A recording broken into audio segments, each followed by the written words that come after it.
அவனுக்கும் கடவுளுக்கு ஏதோ ஒரு பிரச்சனை. கடும் கோபத்துல இருந்தாரு கடவுள்.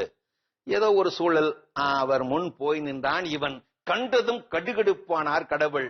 என்ன ஏது என்று தெரியாமலேயே தொடர் சாபம் போட்டு விட்டார். அடுத்த பிறவியில் நீ ஒரு எழுத்தாளராய் பிறப்பாயாக. எழுதி எழுதி வறுமையில் உழல்வாயாக.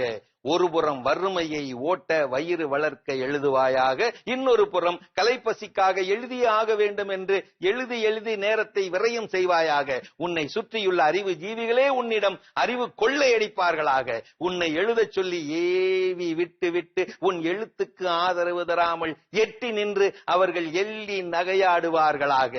புலவருக்கே உரித்தான அண்டி பிழைக்கும் வறுமை உன்னிலும் உரித்தாகுக. வறுமையில் நீ உழன்று போய் மன உளைச்சலில் ஊறிப்போய் புலம்பி திரிவாயாக.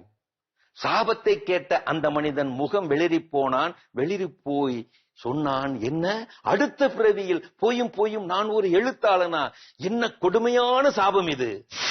என்னை நீ புரட்டிப்பார், உன் வாழ்க்கையையே நான் புரட்டி போடுகிறேன் என்று சொல்லும் அதே புத்தகம்தான் புத்தகங்களை படைக்கும் எழுத்தாளர்களை வறுமையில் புரட்டி போடுகிறதே. என்னடா இது எழுத்தாளனுக்கு வந்த சோதனை! ஆங்கில எழுத்தாளர் ஒருவர் மனம் வெறுத்து போய் இப்படி பதிவிட்டிருக்கிறார். வாசகர்களே, புத்தகத்தை பணம் கொடுத்து படியுங்கள். இரவல் தந்து இரவல் கொடுத்து எழுத்தாளன் வயிற்றில் அடிக்காதீர்கள். இரவல் தந்துதான் ஆக வேண்டும் என்ற சூழல் வரும் என தெரிந்து விட்டால் அந்த புத்தகத்தை எரித்து விடுங்கள். நீங்கள் வாங்கிய ஒரு புத்தகம் நல்ல புத்தகம் எனப்பட்டால் 4 பேரை வாங்க வையுங்கள். அப்போதுதான் எழுத்துக்கலையும் வளரும், எழுத்தாளனின் வயிறும் வளர்க்கப்படும். நல்லா இருக்குல்ல? அங்கீகரிப்பையும் நிராகரிப்பையும் பொருள்படுத்தி இருந்தால் நான் அந்த இடத்திலேயே என்றோ நின்றிருப்பேன், இந்த இடத்திற்கு வந்திருக்க மாட்டேன் என்கிறார் எழுத்தாளர் வண்ணதாசன்.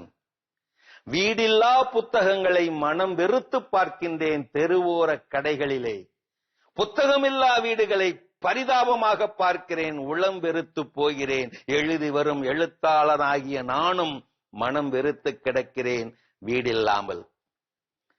இருந்தாலும் எழுதி எழுதி படைத்துக் கொண்டே இருப்பதால் எழுத்தாளரும் கடவுளே. ஏனென்றால் இலட்சிய எழுத்தாளருக்கு சாவில்லை, லட்சிய எழுத்துக்கும் சாவில்லை. அருமையான கதைகள் 1000 பகுதி பார்த்துட்டோம். இன்னைக்கான கதையும் சிந்தனை